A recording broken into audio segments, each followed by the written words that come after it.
और संतान अभाव में जीवन जी रहे हैं और बड़े दुखित हैं। उस नारी का ये समाज बड़ा अपमान करता है। ये होना नहीं चाहिए जिसको संतान नहीं है। ये समाज की बहुत गड़बड़ी रही है शुरू से, ये बिल्कुल भी ठीक नहीं है। और पता नहीं वह क्या क्या बोल देते हैं।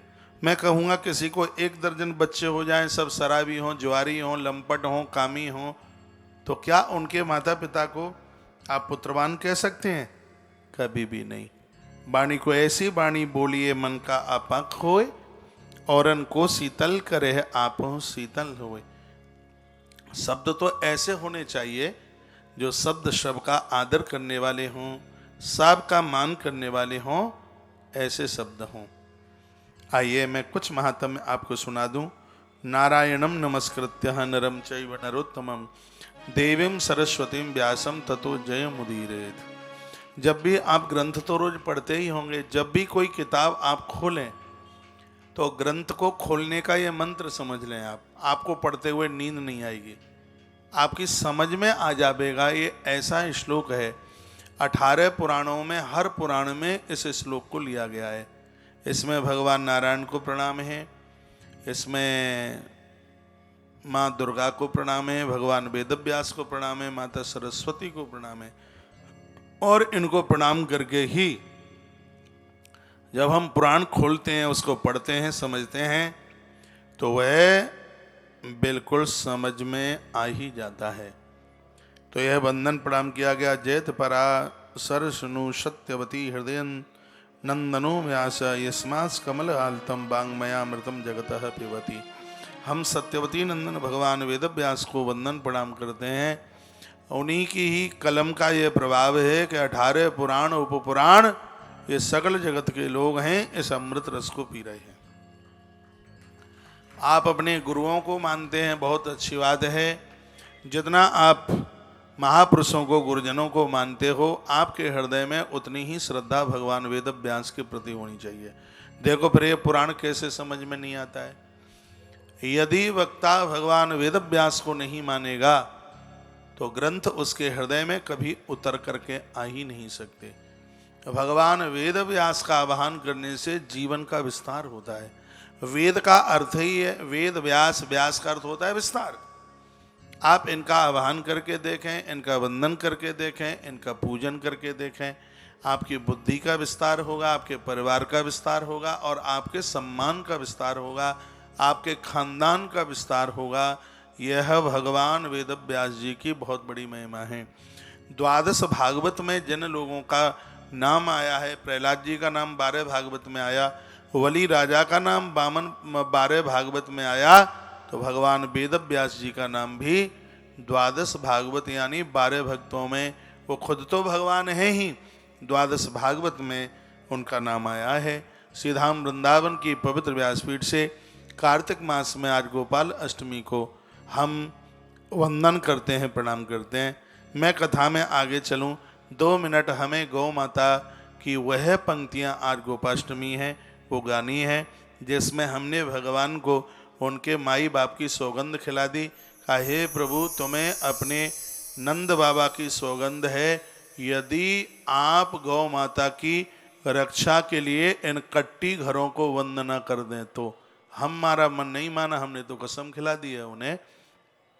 कसाई खाने भी बंद होंगे और ऐसी धारा लागू होगी कि जो गाय को तृषित करेंगे उनके ऊपर बहुत बड़ा मुकदमा लगाया जाएगा। हमें ऐसा लग रहा है कि इसको पारित होने में थोड़ा बहुत ही समय है। आइए वह पंक्तियां हम थोड़ा गाकर गुनगुना करके देख लें। गोपाष्टमी जैसा महापर्व और हम गौ माता के लिए 2 पंक्तियां ना बोल पाएँ तो फिर हमारी गोपाष्टमी ही किस प्रकार की है। आइए थोड़ा आदर के साथ, आनंद के साथ में हम इन पंक्तियों को गुनगुनाते हुए, थोड़ा हमारा तबला वाला भैया और वो तार वाद्य वाला ये थोड़े इधर उधर खिसक गए हैं, अब उनको काम लग गया है, कल से तो वो इधर ही रहेंगे। तो अपनी तालियों को ही तबला बना दो, आप चाहोगे तो बन जाएगा। मीठी मीठी ताली, पता ही नहीं लगे कि ताली बज रही है कि तबला बज रहा है। अब ताली और तबले की राशि तो एक ही तो है, हाँ, तबला नहीं तो ताली सही, तो ताली से ही काम हो जाएगा। भाई ये कुलदीप मुझे कहता महाराज ये तो सब चले गए, कथा कैसे होगी? मैंने कहा बेटा तू है ना, दोनों मिलके कर देंगे, वो बढ़िया कर देंगे, काहे की चिंता है। तो स्वर इधर का होगा, तबला तुम्हारी तालियों में से निकलेगा। देखें भाई, बोल भक्त वत्सल भगवान की, श्री हनुमंत बलवंत महाराज की जय हो। जय जय श्री राधे श्री राधे श्री राधे श्याम। स्वर दो।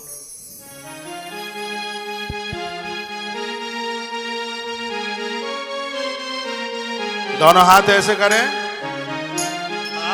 जय हो।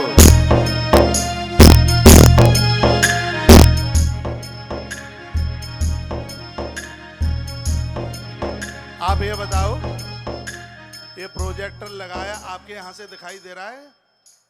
कम दिख रहा है कि पूरा? कम दिखे तो थोड़ा कर ले, ऐसे घुमाएं थोड़ा सा। बिल्कुल सही दिख रहा है, बिल्कुल पीछे तक। चलो ठीक है।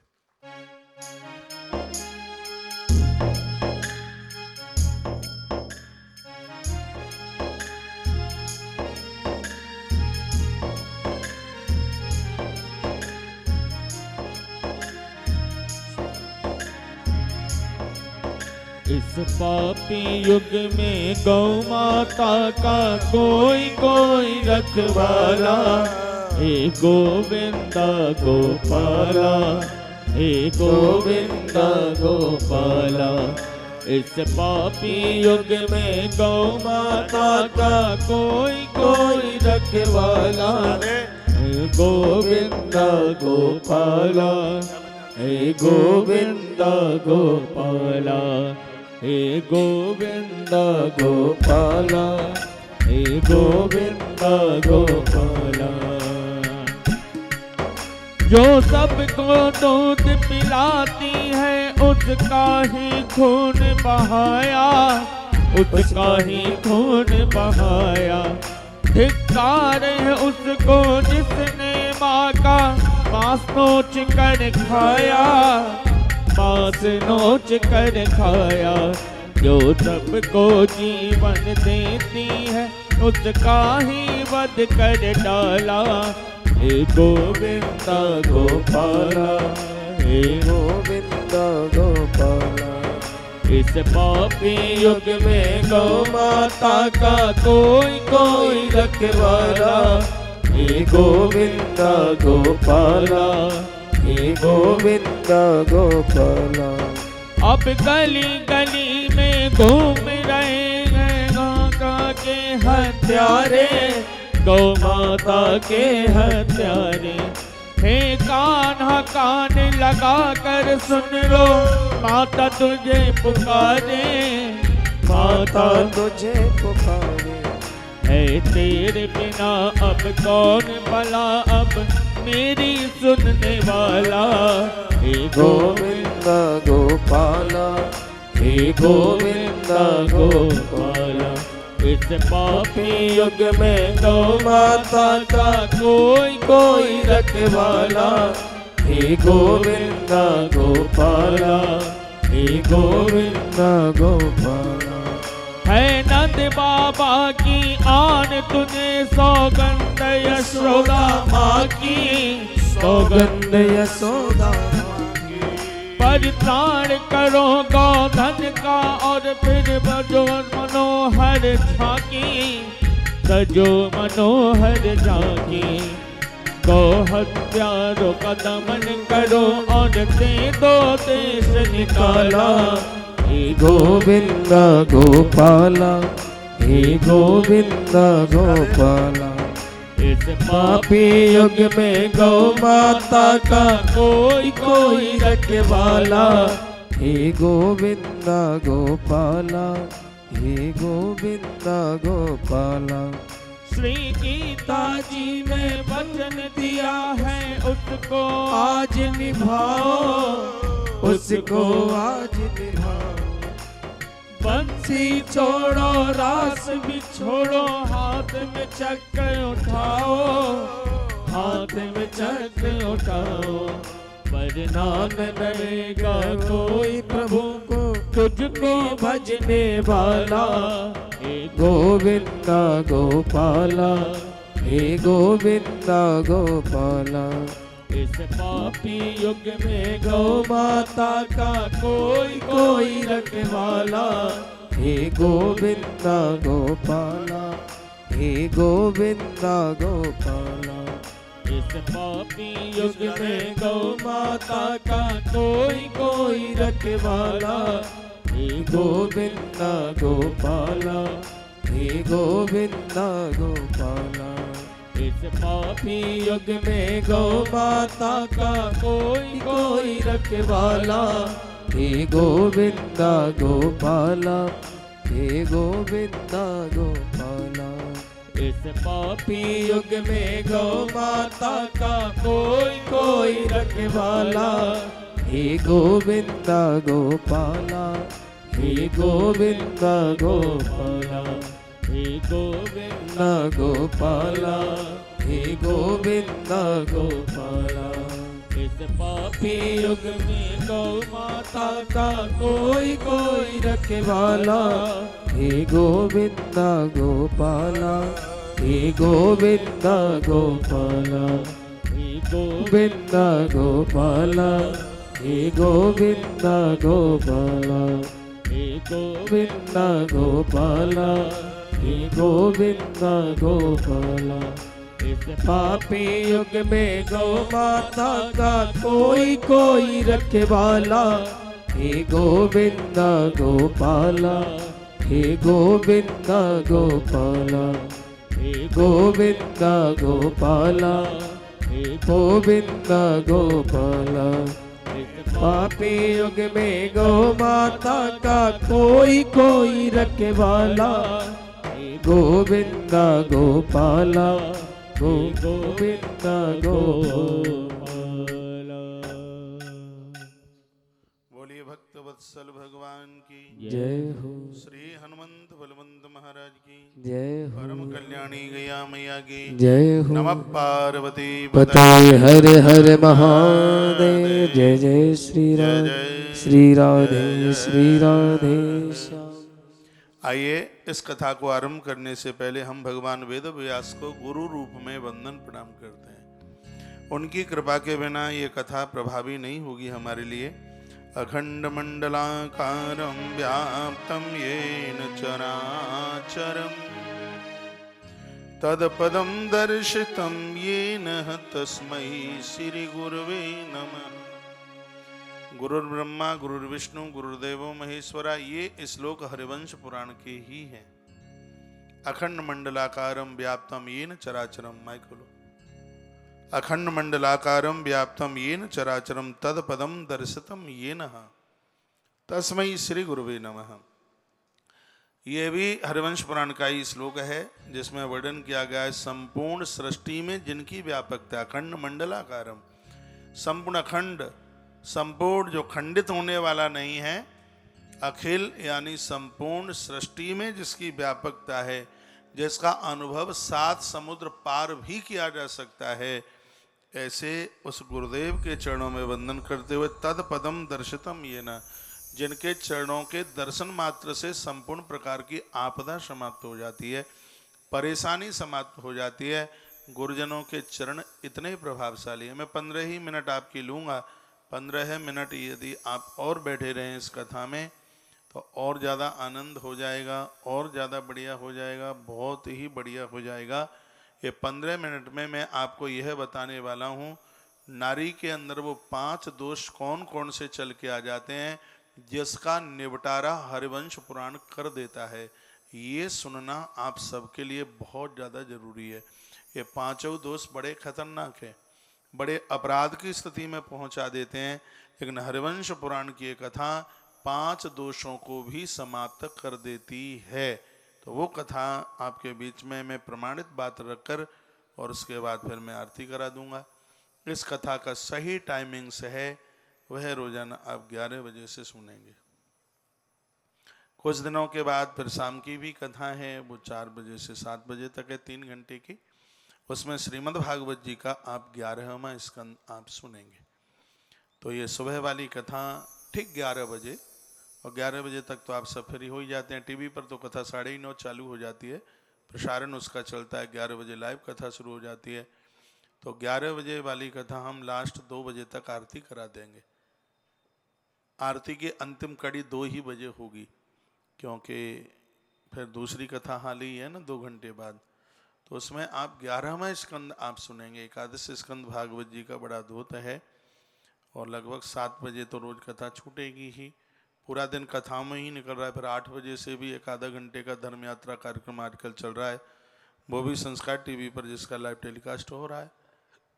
तो इस कथा के लिए सुबह आप जल्दी फ्री होते हुए इसमें आप ओम नमो भगवते वासुदेवाय या ओम क्लीम कृष्णाय गोविंदाय गोपीजन वल्लभाय नमः स्वाहा, इस मंत्र का आप जप करके इस कथा को सुनेंगे तो यह कथा बहुत ज़्यादा आनंद देगी, कमाल कर देगी। ये तो आप अनुभव करके देखेंगे यह कथा कितनी प्रभावशाली होगी हमारे और आप सबके लिए। अज्ञानतिमिरान्धस्य ज्ञानाञ्जनशलाकया चक्षुरुन्मीलितं येन तस्मै श्री गुरुवे नमः। जिनकी कृपा अज्ञान को समाप्त कर देती है और हृदय की आंख खोल देती है, तीसरे नेत्र खोल देती है, तीसरी आंख खोल देती है, ऐसी उस गुरु कृपा के द्वारा। देखिए, भले ही प्रत्यक्ष रूप से गुरु न हो, अप्रत्यक्ष रूप से किसी न किसी गुरु की तो कृपा है ही, तब हरिवंश पुराण की कथा सुनने का सौभाग्य प्राप्त हो रहा है। इसमें आरंभ में ये लिखा है, गुरु कृपा के बिना हरिवंश पुराण की कथा सुनने को नहीं मिल सकती। अब आप ये ना सोचिए कि जहाँ से दीक्षा ली है बस वो नहीं, संत सब गुरु के ही रूप में होते हैं। वो प्रकट और अप्रकट रूप से किसी न किसी प्रकार से श्रद्धा हमारे हृदय में होती है तो वह कृपा की बरसात कर ही देते हैं, और उसी किसी कृपा का यह परिणाम है हम और आप आज हरिवंश पुराण के इस महल में बैठे हैं। स्थान बिल्कुल वैकुंठ जैसा लग रहा है, कितना सुंदर लग रहा है, कितना बढ़िया लग रहा है। कुछ कमी मुझे नज़र आ रही है, वो कमी यह है कि मुझे आसपास कहीं तुलसी नहीं दिख रही, तो वह भी कल यहाँ हो जाएगी, क्योंकि वैष्णव ग्रंथों में तुलसी का होना बहुत ज़्यादा ज़रूरी है। चलो, आज तो मैं थोड़ा महात्म्य टाइप का ही बता रहा हूँ, और एक विस्तार पूर्वक कल से कथा यहाँ पर आरंभित होगी, लेकिन आज भी आनंद की कोई कमी नहीं है। कथा के पहले दिन उपस्थिति भगवत कृपा के ही द्वारा लगती है, भगवान की कृपा के बिना तो पहले दिन में उपस्थिति लग नहीं सकती। नहीं तो कहते अरे आज तो पहला ही दिन तो है, सुमिन्नी होगी, ऐसा बोल देते हैं, देवताओं को बुलाया जाएगा।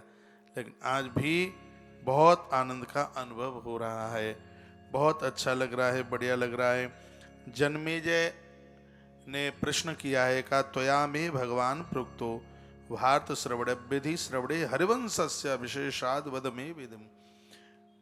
जन्मेजय ने कहा था वैशंपायन अपने गुरुजी को, वैशंपायन ने कथा ये सुनाई है, याद में रहे इस बात के लिए। जन्मेजय ने कथा सुनी और वैशंपायन ने कथा सुनाई, और इस कथा के प्रभाव से जन्मेजय ने बड़ी सुंदर संतान को, उसके घर में जन्म हुआ था। बहुत समय हो गया था उनकी गृहिणी को संतान नहीं हो पा रही थी, तब महात्मा वैशंपायन एक विशेष रूप से इस कथा को राजा जन्मेजय को सुनाते हैं। कहते हैं ब्रह्म विष्णु महेशानाम हरिवंशम जगुर्वपु शब्द ब्रह्ममयम विद्धिम हरिवंशम सनातनम। वैशंपायन कहते हैं राजन, ऋषि मुनि हरिवंश को ब्रह्मा विष्णु और महादेव का साक्षात रूप समझते हैं। हरिवंश पुराण की कथा सुनने का मतलब है कि आपने साक्षात विधाता ब्रह्मा, भगवान शंकर और भगवान नारायण को प्रत्यक्ष रूप से उनकी पूजा आपने कर ली, ऐसा बिल्कुल अनुभव होता है। तो वर्णन किया गया है कि 5 दोष नारी में होते हैं अपराध के कारण। इसमें तो स्पष्ट वर्णन है कि वह ये अपराध बढ़ता है जब संतान का अभाव नहीं होता, तो फिर इस जब संतान का अभाव होता है तब इस हरिवंश पुराण की कथा के द्वारा वह अपराध छिन्न भिन्न हो जाते हैं। कौन से 5 कारण हैं? सबसे पहला, बताया गया है कि एक बार जयकारा लगाइए, बोलो भक्त वत्सल भगवान की जय हो, श्री हनुमान जी महाराज की जय हो। जय जय श्री राधे, जय श्री जय राधे, जय जय। श्री राधे। पहला बताया कन्या प्रजा, यदि बेटी ही बेटियों का जन्म हो रहा है, बेटा नहीं हो पा रहा है, उसको कन्या प्रजा कहते हैं। तो हरिवंश पुराण की कथा के प्रभाव के द्वारा इसको यजमान बनकर ठीक से इस कथा को सुन लिया जावे तो बेटियों के जन्म के बाद बेटे का भी जन्म हो जाता है। बेटी और बेटियों का जन्म होता है, उसको कन्या प्रजा कहते हैं। दूसरी बात कही गई है, ये तो पहली बात है, कन्या प्रजा, बेटी ही बेटियों का जन्म है, बेटा नहीं है। हरिवंश पुराण की कथा के प्रभाव से बहुत ऐसी घटनाएं घटी हैं। बेटी 18 साल की हो गई, उसके बाद में उसको भाई मिल गया, ऐसे प्रमाण मेरे पास में हैं। बहन 18 साल की हो गई, उसके बाद में उसको भाई मिला। इस कथा का यह प्रभाव रहा है। दूसरी बात बताई है, ऐसी नारी जिसने गर्भ में बालकों की हत्या कर डाली है। मान लिया जाए उसके पेट में बेटी ही बेटी है, उन्हें उसको बेटी ही बेटियों का जन्म हुआ है, फिर भी गर्भ में आके बेटी आ गई। तो चेकअप कराया, डॉक्टर्स लोगों ने कह दिया कि बेटी है, उसको भी मार डाला गया। कभी कोई ऐसा कारण बना कि उधर में संतान आने से नारी को खतरा हुआ है, कोई किसी न किसी प्रकार का, ऐसी बहुत बीमारियां होती हैं, तो उसकी वजह से भी यदि गर्भ को समाप्त किया गया, स्पष्ट हरिवंश पुराण में उसको बहुत बड़ी हत्या कहा है। और ऐसी हत्या का प्रायश्चित सिर्फ और सिर्फ हरिवंश पुराण है। हरिवंश पुराण, इसके अलावा इस हत्या का कोई प्रायश्चित नहीं है। गर्भ में संतान का समाप्त हो जाना, इसको बहुत बड़ा अपराध कहा है। इस बात के ऊपर मैंने बहुत हमेशा से जोर दिया है। मैंने बहनों को, माताओं को बहुत आग्रह पूर्वक निवेदन किया, गर्भ में संतान को मारा जाए और नवरात्रा का पूजन किया जाए तो मुझे तो लगता नहीं है कि माँ भगवती जगदम्बा प्रसन्न हो जाएगी, लगता नहीं है। इस अपराध से बचिए, भले ही 100 बेटियां क्यों न हो जावे, गर्भ में संतान को कभी भी समाप्त ना करना। अनजान में यह गलती हुई है। महात्मा वैशंपायन की आंख में आंसू आ गए और कहा, जन्मेजय, धन्य है मेरे गुरुदेव भगवान वेद व्यास जी की कलम, जिन्होंने आने वाले कलकाल में होने वाले उस अपराध के प्रायश्चित के लिए ही हरिवंश पुराण का निर्माण किया। उन्होंने सृजन किया कि कलयुग में होने वाले यह अपराध, व्यक्ति तो बहुत बड़ी दुर्गति को प्राप्त होगा, उसका उद्धार कैसे होगा। तो यह बात मन में विचार करते हुए उन्होंने हरिवंश पुराण का उन्होंने सृजन किया, निर्माण किया। इसलिए तो कहा गया है, मातृशक्ति के लिए, नारी वर्ग के लिए यह कथा सुनना बहुत ही ज़्यादा आवश्यक है। भगवान की कोई बहुत बड़ी कृपा रहे तब 100 नारियों में से कोई ऐसी 10 नारी बच पावे जिनके गर्भ में किसी न किसी प्रकार से भैया संतान का मारण न हो पाया हो। ऐसे बहुत कारण, मारा नहीं जाता तो भी ऐसे कई कारण बन जाते हैं, गर्भ में अपने आप ही संतान समाप्त हो जाती है, जिसमें माताओं का अपना कोई दोष नहीं होता। गर्भ में संतान है, एक जगह पर ज़्यादा न बैठें, ऊंची सीढ़ियों पर न चढ़ें, छाती के भर होकर के न सोएं, रात्रि को खुले केसों से न सोएं, रात्रि को पामों को भिगो करके न सोएं। ये इतने कारण गर्भ में संतान के प्राण लेने वाले बन जाते हैं। एक बार फिर कहूँगा, गर्भ में संतान हो तो मुक्त केसों से मत सोइए। रात्रि को खुले केसों से नहीं सोया जाता, जूठे मुंह से नहीं सोया जाता, छाती के भर नहीं सोया जाता और पामों को भिगो करके, चरण धो करके नहीं सोया जाता। इसका दुष्प्रभाव होने वाली, गर्भ में पलने वाली संतान के ऊपर होता है। एक जगह पर ज़्यादा देर तक नहीं बैठा जाता। गर्भ में संतान है, 4 महीने से ज़्यादा समय, 5वां 6वां महीना चल रहा है, तो नारी को उपवास ना के बराबर, उपवास में भी एक भुक्तम व्रत कर ले, उसको भी ऐसी परिस्थिति में उसको पूरा ही पुण्य मिलेगा। एक भुक्तम, एक बार आहार ले ले, वो ज़्यादा भूखी रहेगी तो इससे होने वाली संतान के लिए एक बहुत बड़ा खतरा हो सकता है। इन दिनों में ज़्यादा तेल मसाला ना ले, चुड़पुड़ा ना खावे, बाजार का ना खावे, तला हुआ ना खावे, इस बात का ध्यान रखे। ज़्यादा गरिष्ठ ना खावे। इन दिनों में सब्जी भी वो तरल ले, जो थोड़ी बहने वाली, ज़्यादा कठिन, ज़्यादा वो टाइट जो सब्जी है उसका वह इसमें परहेज करे।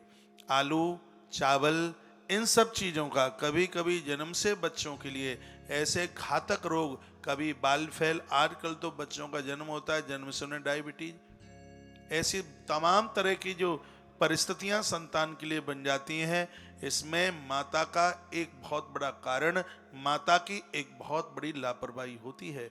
इसलिए गर्भ में जब संतान है तो इन संपूर्ण बातों को एक विशेष रूप से ध्यान में दिया जावे। हमने गर्भाधान संस्कार में 16 संस्कार हमने कौन से ग्रंथ के माध्यम से बात कही थी, कौन सी थी वो स्मृति, हाँ मुझे ध्यान में आ गया है। याज्ञवल्क संहिता में इन 16 संस्कारों के ऊपर बहुत विस्तार किया था।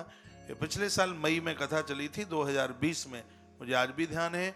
वाल्मीकि रामायण एक समय में होती थी और एक टाइम में याज्ञवल्क संहिता होती। उसमें हमने पूरा कितना था, 15-16 दिन सिर्फ 16 संस्कारों को ही दिए थे।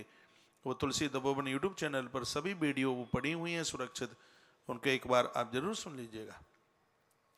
तो मैं निवेदन करना चाहूँगा कि जो 5 दोष हैं उनमें सबसे पहला है बेटी ही बेटियों का। बेटियां बहुत शुभ हैं, लेकिन वंश वृद्धि के लिए, परिवार के लिए बेटे का भी होना बहुत ज़्यादा जरूरी है, ऐसा हरिवंश पुराण में लिखा है।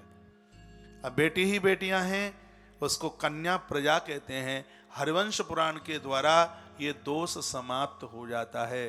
भले ही बेटे का जन्म ना हो, यदि हरिवंश पुराण की कथा सुनी है तो उस नारी के लिए ये दोष समाप्त हो जाता है। इस ग्रंथ से उसके पुरखे तृप्त हो जाते हैं। इसमें वर्णन है जिन परिवारों में पुत्र नहीं है, बेटियां ही हैं, उस परिवार ने हरिवंश पुराण की कथा सुनी है, उनके पुरखों का पिंडदान तर्पण स्वयं भगवान नारायण अपने हाथों से करते हैं, ऐसा प्रमाण इस ग्रंथ में दिया है। तो अब आप देखिए ये हरिवंश पुराण कितना जरूरी है।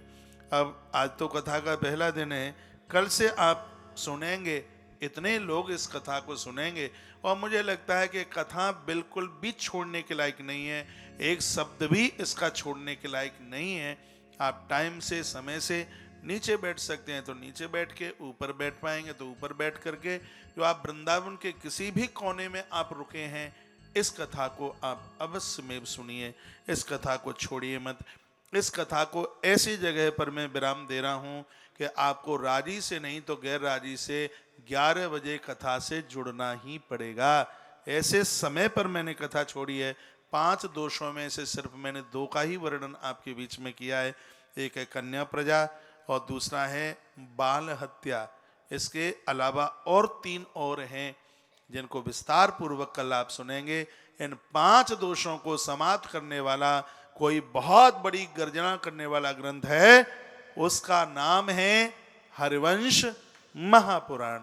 ऐसी ग्रंथ की कथा श्री धाम वृंदावन की धरती से, वो भी मातु यमुना के किनारे से, इसी ग्रंथ में लिखा है सूर्य की बेटी कालिंद्री के तट पर हरिवंश पुराण की कथा सुनी जाए, मथुरा मंडल में ये कथा सुनी जाए तो इस कथा का फल अपने आप में करोड़ गुना बढ़ करके होता है, ऐसा इसमें लिखा हुआ है।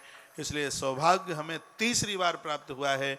इससे पहले 2 बार, अब के बार तीसरी बार मथुरा जनपद में कथा हो रही है, यमुना के किनारे कथा हो रही है, परिक्रमा मार्ग में कथा हो रही है। और 2010 में जिस जगह पर 1,500 ब्राह्मणों ने मूल पाठ और 30,000 भक्तों ने जिस जगह पर बैठ करके कथा सुनी, इस पूरी एरिया में पंडाल था, यहाँ से बहुत दूर तक। अब तो यहाँ बहुत निर्माण हो गया है, उस समय यहाँ कुछ भी नहीं था। तब इतना बड़ा यहाँ भव्य आयोजन 2010 में हुआ। संस्कार टीवी पर जिसका प्रसारण हुआ, तो ये जगह तो अपने आप में बड़ी सिद्ध है। और अब के बाद 2010 से 2021 में 11 साल बाद यह सौभाग्य उस धरती पर हमें प्राप्त हो रहा है, और वह भी हरिवंश पुराण की कथा को लेके। बड़ा अच्छा लग रहा है, पंडाल बहुत सुंदर लग रहा है। ऐसा लग रहा है कि बहुत रौनक, विवाह से भी ज़्यादा आनंद का अनुभव, विवाह उत्सवों में बड़े आनंद आते हैं आप गृहस्थ लोगों को, लेकिन मुझे लगता है कि हजारों हजारों विवाहों में भी उतने आनंद की अनुभूति नहीं होगी जितना कि आनंद आंख का पलक नीचे गिरे भगवान की कथा उतनी देर के लिए सुनने को मिले, उसमें जिस आनंद की अनुभूति होती है। बहुत बहुत धन्यवाद आपका आज की कथा में अपनी उपस्थिति देने के लिए। तो मैं आप सबको बहुत आग्रह पूर्वक निवेदन करूंगा, हरिहर का समागम करें, उसके लिए रुद्राष्टक नमामि शमीशान, और उसके तत्पश्चात फिर होगी आरती, और आरती के तत्पश्चात फिर तो आप आश्रम में पहुंचेंगे, आप भोजन करेंगे, प्रसाद लेंगे, जहाँ रुके हैं वहाँ पर आप सोएंगे, और सुबह मंगलवाणी कार्यक्रम आप आश्रम में ही देख लेंगे भाई साहब, हो जाएगी। कोई एक बॉक्स लगा देना वहाँ कोई है? आइए नमामि शमीशान निर्वाण रूपं विभुं व्यापकं ब्रह्म वेदस्वरूपं निजं निर्गुणं निर्विकल्पं निरीहं चिदाकाशमाकाशभासं गजेहं निराकार ओंकार मूलम तोरेयं गिरा ज्ञान गौती जमीशं करालं महाकाले कालं कृपालं गुणागादे संसारे पारं गतो तुषाराशि संकाशे गौरं मनोभूति कोटि प्रभासी शरीरं स्फुरन मौले कल्लोले नीचारो गंगा लजत वाले बालेन्द्रो कंठे भुजंगा चलत कुंडलं रोजो नेत्रं विशालं प्रसन्नादनं नीलकण्ठं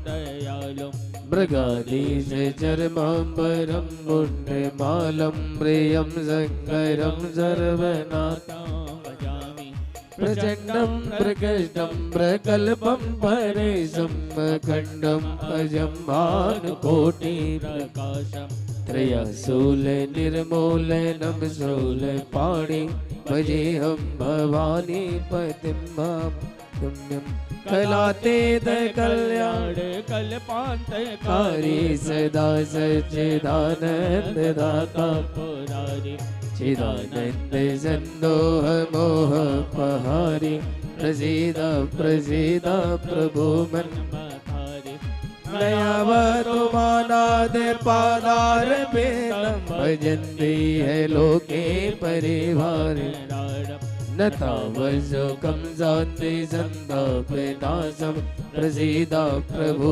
सर्वभूतानि वासं न जानामि योगं जपं नैव पूजन तोऽहं सदा सर्वदा संस्तोतव्यं जरा जन्मे दुःखो गता तव्यमानं प्रभु पाहि आपं नमामि शम्भो नमामि जमीशामे निर्बाणे रूपं विभुं व्यापकं ब्रह्म वेदस्वरूपं रुद्राष्टकं प्रोक्तं विप्रेण हरितो सहेय पठन् दीनराव भक्त्या तेषां शम्भो प्रसीदति। बोले शंकर भगवान जय हो। एक छोटी सी तो अभी सूचना ये है कि कुछ बाहर से हमारे पास में जो नाम आए हैं, अभी मुझे उन सब का तुलादान करा के ही सोना है, नहीं तो मैं एक आध घंटा और भी कथा कह लेता, वह भी सब काम टाइम से वो हो जाएगा। अभी मुझे एक आध घंटा उसमें यहाँ से जाते ही टाइम निकालना है, और इसलिए आप सब आरती के लिए खड़े हो जाएंगे। और मैं बोलना चाहूँगा कि पहले आरती जजमान लोग आगे हैं, और आप सब जो जहाँ हैं वहीं खड़े होकर के कुछ आरती पीछे दीजिएगा। एक सबसे पीछे वाले महापुरुष को एक आरती पहुँचाई जाए, सबसे पीछे, बिल्कुल सबसे पीछे। और आप जहाँ हैं वहीं, जहाँ आप हैं वहीं से खड़े होकर आरती का आनंद लेंगे। जब आरती पूरी हो जाएगी तब आगे मत्था टेकने के लिए आप जरूर आइएगा। इतनी ठोकरें मार के मत चलिए कि तुम चद्दरी उड़ा के ले जा रहे हो, इसको ठीक करो। बिल्कुल पीछे तक, सबसे पीछे जो महान भाव है, एक थाली बिल्कुल पीछे, जो सबके पीछे है, यहाँ पीछे नहीं है और सबके पीछे। और दूसरी थाली ले जाओ यहाँ से, किसी के हाथ से मत लेना। और आइए अब हम आरती की तरफ बढ़ते हैं, पूरे आनंद के साथ में आरती।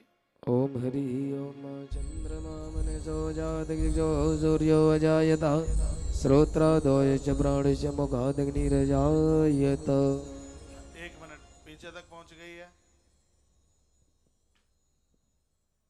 भाई, दिमाग पे ज्यादा मत लेना कोई बात, ठीक है? उसी समय की बात ही, अब कुछ नहीं है, तुम्हें बोल रहा हूं, ठीक है? बच्चा है, क्या बात है, कुछ कह दिया हो तो दिल में मत लेना। बहुत प्यारा है, होशियार है, बहुत कारीगरी है उसके हाथ में, ठीक है बिट्टू? ठीक है, आरती। राधे। गोपालक गोविंद की आरती कीजिए, श्री चरणों में ध्यान अपना दीजिए। गोपालक गोविंद की आरती कीजिए, श्री चरणों में ध्यान अपना दीजिए। हरिवंश चरित मन में जो धरत शुभ कर्म कराने वाला, पापों को मिटाने वाला। हरिवंश चरित मन में जो धरत शुभ कर्म कराने वाला, पापों को मिटाने वाला। परिवार बढ़ाओ संताप मिटाए, परिवार बढ़ाए संताप मिटाए। शुभ कर्म समर्पित कीजिए, चरणों में ध्यान अपना दीजिए। गोपालक गोविंद की आरती कीजिए, श्री चरणों में ध्यान अपना दीजिए। कथा सुनी जन्मी जय राजा पिता को मुक्ति दिलाई, ऋषियों ने महिमा गाई। प्रभु ध्यान लगा मन को भी जगा, प्रभु ध्यान लगा मन को भी जगा। अमृत रस को पीजिए, श्री चरणों में ध्यान अपना दीजिए। गोपालक गोविंद की आरती कीजिए, श्री चरणों में ध्यान अपना दीजिए। संतान जन्म जन्म न हो ये मरण, ये ग्रंथ बताने वाला, दुख दर्द मिटाने वाला। हरि ध्यान धरो शुभ कर्म करो, हरि ध्यान धरो शुभ कर्म करो। प्रभु पुत्र रतन हमें दीजिए, श्री चरणों में ध्यान अपना दीजिए। गोपालक गोविंद की आरती कीजिए, श्री चरणों में ध्यान अपना दीजिए। कार्तिक माघ माघ महीने में कथा सुने जो गावे, मन वांछित फल को पावे। गोविंद नाम बनते हैं काम, गोविंद नाम बनते हैं काम। प्रभु शरण में लीजिए, श्री चरणों में ध्यान अपना दीजिए। गोपालक गोविंद की आरती कीजिए, श्री चरणों में ध्यान अपना दीजिए। कर्पूर गौरम करुणावतारम संसार सारम भुजगेन्द्रहारम सदा वसंतम भवानी नमामि। त्वमेव माता च पिता त्वमेव, त्वमेव बन्धो जगता त्वमेव, त्वमेव विद्या द्रविडं तमेव त्वमेव सर्वं मम देव देव। बोल भाई। ओम हरि ओम जगेनगमय जन्त देवास्तानि धर्माणि प्रथमान्यासन्ना तेहनागं महिमानः चन्द्रपूर्वे साध्याः सन्ति देवाः। नाना सुगन्धि पुष्पाणि यथा कालोद्भवानि च पुष्पाञ्जलिर्मया दत्ता ग्रहणात् परमेश्वर। मंत्र पुष्पाञ्जलिं समर्पयामि। आइए आप आगे आगे बंदन कर लें, प्रणाम कर लें, मत्था टेक लें आगे। और जो भी मुझे बाहर भक्तजन सुन पा रहे हैं, जो यजमान बने हरिवंश पुराण के, जब भी आप यहाँ आते हैं तो एक बार कार्यालय में मिलकर और वहाँ से कार्ड टाइप का लेकर आपको बैठने के लिए आगे के पोर्शन में व्यवस्था की गई है। अब हमें तो क्या जानकारी होगी, आप यहाँ आकर के जब बताओगे तभी यहाँ से पता लगेगा। एक बार जयकारा बोलो बांके बिहारी लाल लाल की। की जय हो। मुझे तो लग रहा है कि पहले दिन में भी आपकी संख्या बहुत ठीक है, बहुत बढ़िया है। कल अक्षय नवमी है, इतनी बड़ी नवमी है कि आज रात से ही 12 बजे से टीवी वगैरह बचा के रखना। रात को 12 बजे से ही युगल जोड़ी की परिक्रमा शुरू हो जाएगी। पांडाल के आगे से, आयोजन स्थल के आगे से कल 1 लाख लोग निकलेंगे यहाँ से, कल 1 लाख लोग। और तुलसीवन आश्रम का देवी भंडारा भी चलता ही रहेगा रोज की तरह, भगवान की कृपा से। उन परिक्रमा करने वाले भक्तों का भी दर्शन करने का सौभाग्य प्राप्त होगा। तो आप कहीं भी वृंदावन के किसी भी कोने में हों, कथा के टाइम पर आप पांडाल परिसर में पहुंचिए। यह बहुत अद्भुत कथा है। अनजान में बहुत अपराध लोगों से हो जाते हैं, पता नहीं लगता। तो उन संपूर्ण अपराधों के प्रायश्चित के लिए मुझे लगता है कि हरिवंश पुराण से बढ़ करके और क्या होगा। जयकारा लगाइए, बोले बांके बिहारी लाल की जय हो। शायद बाहर प्रसाद बट रहा है, आप प्रसाद लेकर के ही जाएंगे। गेट के इस भाग में एक कक्ष बना हुआ है, वहां से शायद प्रसाद का वितरण हो रहा होगा, आप प्रसाद लेके ही जाएं। बोलो बांके बिहारी लाल की जय हो। कृष्ण कन्हैया लाल की जय हो। राधा माधव सरकार की जय हो। शंकर भगवान की जय हो। जगदम्बे माता की जय हो। सदगुरुदेव भगवान की जय हो। सत्य सनातन धर्म की जय हो। धर्म की जय हो। अधर्म का नाश हो। प्राणियों में सद्भावना हो। विश्व का कल्याण हो। गौ माता की रक्षा हो। भारत माता की जय हो। भारत भूमि की जय हो। आज के आनंद जय की हो। जय जय श्री राधे श्री राधे श्री राधे श्याम। बाहर सुनने वाले भक्तों को आग्रह पूर्वक निवेदन, 8 बजे से संस्कार टीवी पर कथा सुनिएगा।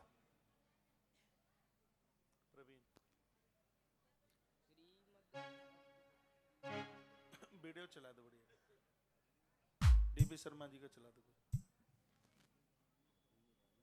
तब तक एक आध खड़ी गाएगा। लेते जाना भूल न जाना, लेते जाना लौट के आना, लेते जाना रे हरि का नाम, थोड़ा थोड़ा थोड़ा थोड़ा थोड़ा थोड़ा हो। लेते जाना रे हरि का नाम, थोड़ा थोड़ा लेते जाना रे हरि का नाम, थोड़ा थोड़ा लेते जाना भूल न जाना, लेते जाना भूल न जाना, लेते जाना रे हरि का नाम, थोड़ा थोड़ा थोड़ा थोड़ा थोड़ा तो ओ लेते जाना रे हरि का नाम, थोड़ा थोड़ा ओ लेते जाना रे हरि का नाम, थोड़ा थोड़ा ओ लेते जाना रे हरि का नाम, थोड़ा थोड़ा। 1 मिनट और सुन लेते लीजिए। अभी तो महात्म में ही हुआ है, जिन्हें हरिवंश पुराण की कथा का यजमान बनना है चूकना मत। हाँ, आश्रम में आप संपर्क करके, आश्रम में संपर्क करके और वहाँ से रसीद ले लें। अभी हमारे पास बहुत दिन हैं। हरिवंश पुराण की कथा कार्तिक मास में ये चल रही है, हल्ला बोल आयोजन होगा। आज तो शुरुआत है, जैसे जैसे दिन बढ़ेंगे आश्रम के कार्यालय में आप आश्रम में संपर्क करते हुए और उसका रजिस्ट्रेशन नंबर आप प्राप्त कर लें। हाँ जी बोले। मनीषी नाम कहावे, कर सकते हैं, भोजन कीजिए। कथा नित नई सुना, भोजन करें हम जाके। मनीषी नाम कहावे, कथा नित नई सुनावे, जीव जंतु गौ सेवा करना प्रथम आपका काज, जीव जंतु गौ सेवा करना प्रथम आपका काज। सभी पुराणों के ज्ञाता श्री कौशिक जी महाराज, मनीषी नाम कहाए, कथा नित नई सुनाए, मनीषी नाम कहावे, कथा नित नई सुनावे।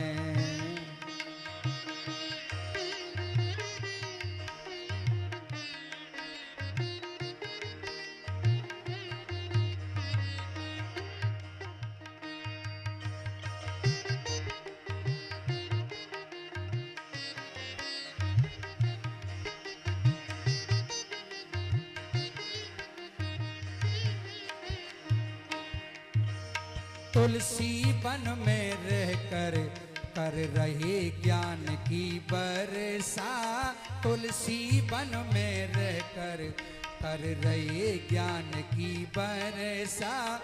कथा कहें अमृतमयी मन जाता अपना हरसा, कथा कहें अमृतमयी मन जाता अपना हरसा। कैसे कैसे छुपे पुराणों, कैसे कैसे छुपे पुराणों के बतलाओ राज।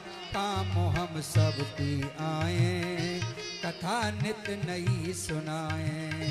काम हम सबकी आए, कथा नित नई सुनाए। जीव जंतु गौ सेवा करना प्रथम आपका काज। जीव